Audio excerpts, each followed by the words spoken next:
Alright, y'all, so I start off with a new foam board that I purchased from Hobby Lobby for $7.99. If you decide to do the black board, the black boards are $9.99, so there is a $2 difference in the color you decide to use.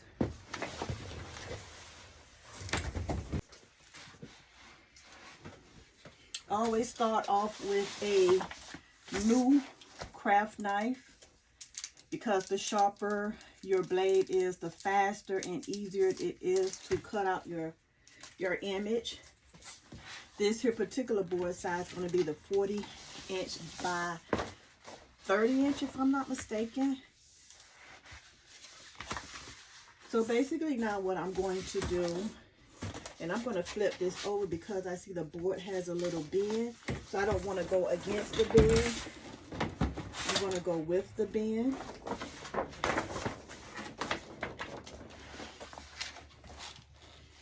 And basically now what I'm going to do is I'm going to do a light score on the back. Just light enough to where I peel the paper. You do not want to cut through your image, so be very careful. The scalpel is very sharp, or whatever blade you use will be very sharp. So this is just removing the thin layer of plastic to get me started.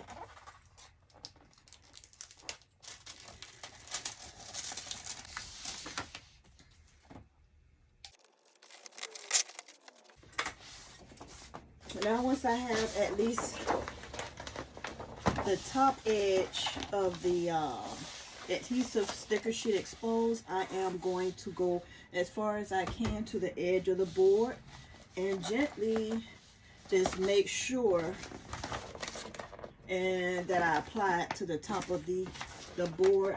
This is going to be the permanent adhesive paper, so I want to make sure that I'm very careful when doing this. Alright, so once I have my image down, I like to go ahead and just start off by flattening it out to the top.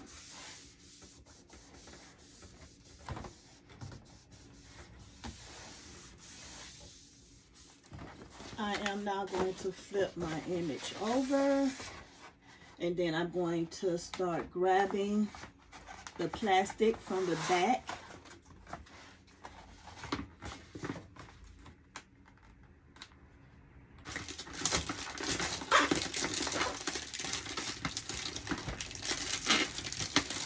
When grabbing your plastic from the back, you want to make sure that you have it at a straight line. Like, you don't want any of that paper to tear or to tear unevenly, because you want to make it one solid single pull.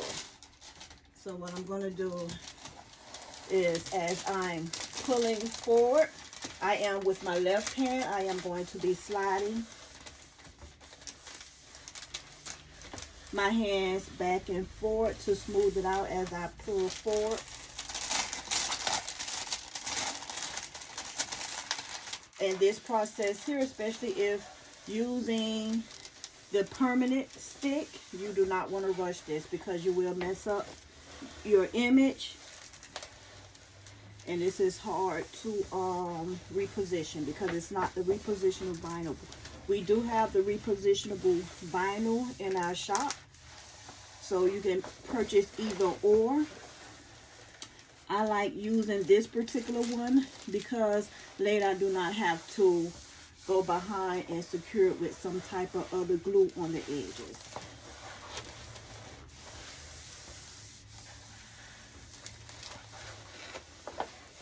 So basically I'm just rubbing and pulling. Rubbing and pulling.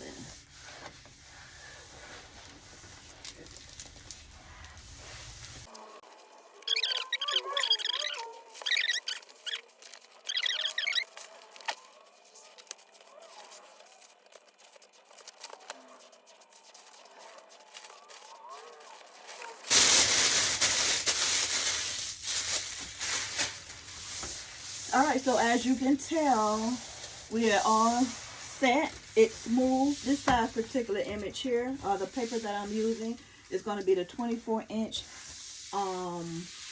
self-adhesive vinyl permanent sticker paper. And this would be considered the 24 by 36-inch gang sheet.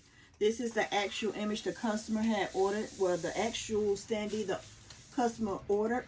But because you have, or I had empty spaces on the sides and here, I decided to fill them in. So if you decide to order, make sure that you're using all your extra space, because you can always give like things like this to the customer as a thank you gift. And this is why I created a matching fan. These are actually going to be thank you gifts. All right. Here I am going to grab my 48-inch ruler. I purchased this ruler from Harbor Freight, and it was less than, I want to say, $15. So if you go check Amazon, the rulers this size going to cost you at least maybe 25-30 bucks. And to be honest, I think I purchased 2 rulers for that price. So basically, I'm going to cut away this here empty space.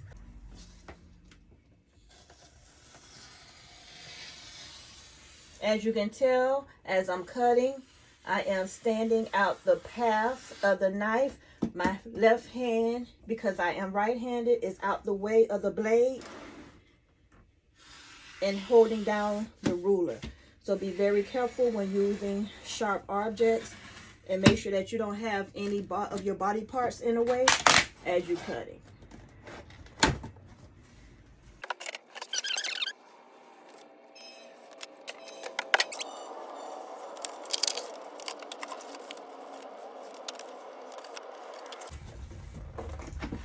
Alright, so now that I have those extra pieces cut out, now this should be a little easier for me to work with. This is going to be a 3-foot custom Standee. And basically now what I'm going to do is I'm going to take my knife. I have added borders on the end. That way I am going to stay in between those borders with my knife. I am not going to cut on the outside, but just right in the center. So let me show you. All right, so right up in here you will see like a wide border, and it's going all the way around her. So I am going to cut in between that border. I'm not going to leave any white spots or areas. So as I'm cutting, I'm placing my knife, and it is really best that you stand up and do this. And you want to apply pressure going downward. As you can tell, I am out of the way. My body parts are out of the way of the direction the knife is going. I'm applying pressure going downward.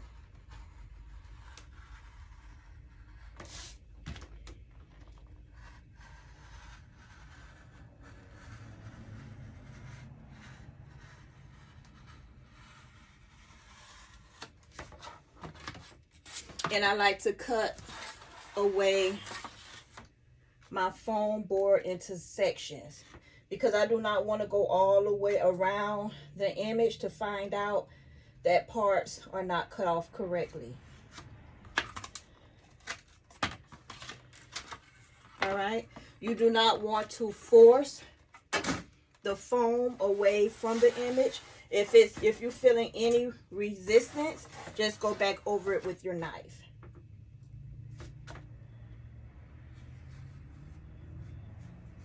When you're designing your image, you want to make sure that you're not using images with a lot of intricate cuts.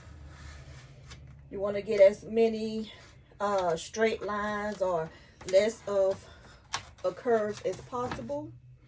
I also do design, so if you need me to design any images for you, I can. So that's that. And let me show you how straight and smooth that this is coming out. Now I'm going to go ahead and actually I'm going to continue working with it this way.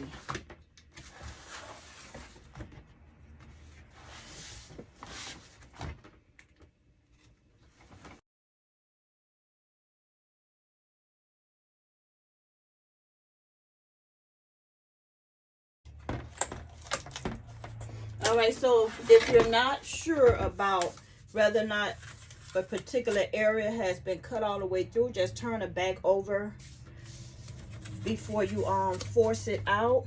And I can tell like right up in here, and I do see some gaps here.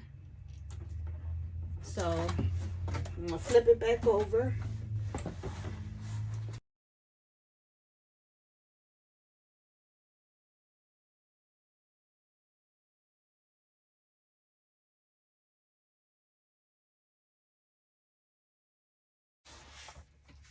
All right, so there was an area as I was cutting because I was looking up at the camera to make sure I was still in view. I kind of touched the blade right here where you can see like a little scratch. What? You know what I'm trying to say. But right in that area, so be very careful that when you're cutting that you're not touching the image with your blade. So keep that in mind. I do have some white. Normally I wouldn't worry about white showing, especially if it's near the black borders, because right around the black borders, all I'm going to do is take my marker and just fill in any of the black areas. All right, because sometimes it's easier to do that than to try to cut it apart or cut it out. All right, so this board is white on the back. This is how the image looks cut out. All right, so now how we get it to stand. So you can either use it as a prop and you will have it standing like against something, or you can use what they call easel backs. And for this here, we can use the 18-inch back. All right, so this here is going to be the 18-inch easel back. This being that this is a 36-inch, it's going to be very lightweight. So you don't have to use the 24-inch backing. I would only suggest the 24-inch backing if you're going to do something 4 feet or taller. Well, not taller, but at least 4 feet, maybe up to 5 feet, but nothing less than 4 feet. With this, all you have to do is put that protective backing on. Sometimes the stickiness of the backing will, what should I say? Sometimes, especially during the winter times, it may pop off from your standee. But if you need to reinforce it with maybe hot glue or another strip of maybe 3M double-sided tape, do that. If you're having problems with your easel staying attached to the back of your image, your standee. All right, so all I'm doing now is I'm folding and then I'm pushing this side inward because there are grooves here and there. So you basically going to be pushing, and when you fold, pushing that, let me move this so I don't stretch it up, inside these strips here. So you're going to have it nesting in this strip and that, not strip, but side, and it's already nested. This is going to be the double backing. You do have single and double backing, so be careful. The double backing will give it a better support than a single backing. Now basically what you want to do is flip your image over. And I like to get in the center. I like for the majority, my board be the main support. So what I'm going to do is right above the board, I'm going to place my easel back. So it's actually still going to be on the board. This is not going to be past that board. Right? And then once you put it on there, just slide it. Okay. And then I'm going to show you what I'm talking about. Alright, so that's how I like to put it. It's right. It's not quite past the board. It's just a right above the board. Alright, so that's how I like to put mine on. It's totally up to you if you rather have your standee touching the table first. But when people are looking at your standee, you don't want them to see the support. Okay, so placing it above the board will hide the blackness of that standee, if that makes easel, if that makes any sense. So that's how I like to put mine on.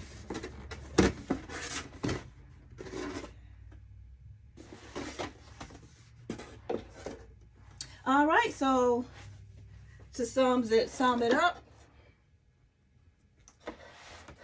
make sure that when you're cutting out your custom standee that you don't have any of your body parts in the way of the blade. If you find that you're having problems separating your board or cutting it off once you start and you've been doing it a while, because your knife might be fatigued, you might have to get another blade. It takes me, like, I have one more to do with this one, so I might can get away with doing one more this size with that same new blade. But if I'm doing like a 4 or a 5 foot, each cutout requires a whole new different blade because your blade will dull. Once again, I'm Nikki from Exotic Party Creations. Feel free to go ahead and join our Facebook group. The purchase of this here video will grant you access to the Exotic Party Creations, the EPC Crafters Facebook group. Also, when joining the Facebook group, you're going to need your name, you're going to need your order number, and the date that you actually purchased this video from us. Without that information, you will not be granted access. All right. So if you have any questions, feel free to comment in the description box. Don't forget that all the supplies used for this video will be in the description box as well. If you want to ask questions, come over to the group or leave your questions in the description box. All right. Thank you so much for all your support. I hope you was able to learn something new. Take what you can, leave what you don't need. All right. Until the next video.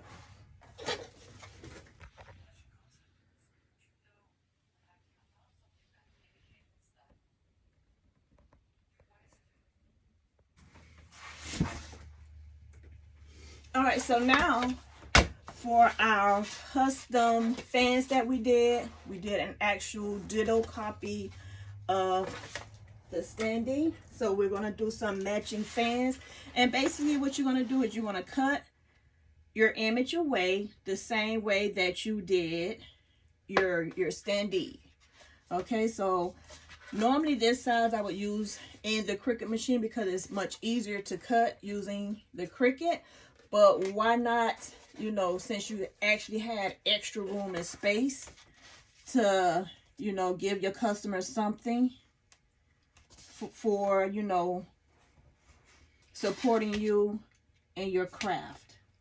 So this is what I decided to do for my thank you gift.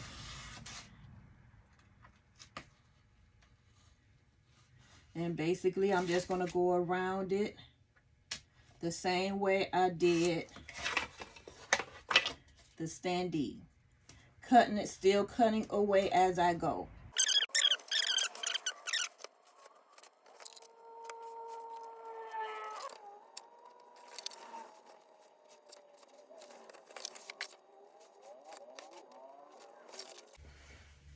All right, so I actually was going to make this into a fan. And you still can if that's what you choose to do. But I think I want to make this as a prop. So I'm going to make this as a smaller centerpiece, something that they might can put at the cake table or the guest table. So because I have this here round edge, this is going to be the 7-inch easel. And actually I could have used a 5. But because this is such a last minute idea, I don't have any 5-inch with me. So what I'm going to do is I'm going to cut this here straight because I want it to sit flush on the table.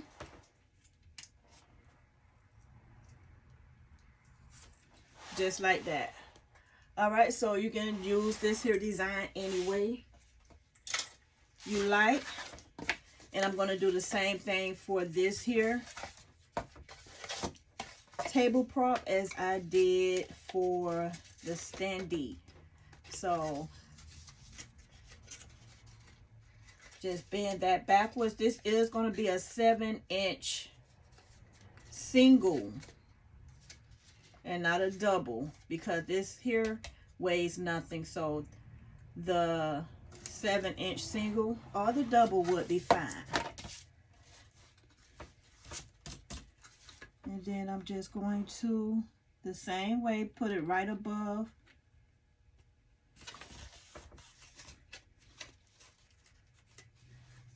the board. And then there you have it.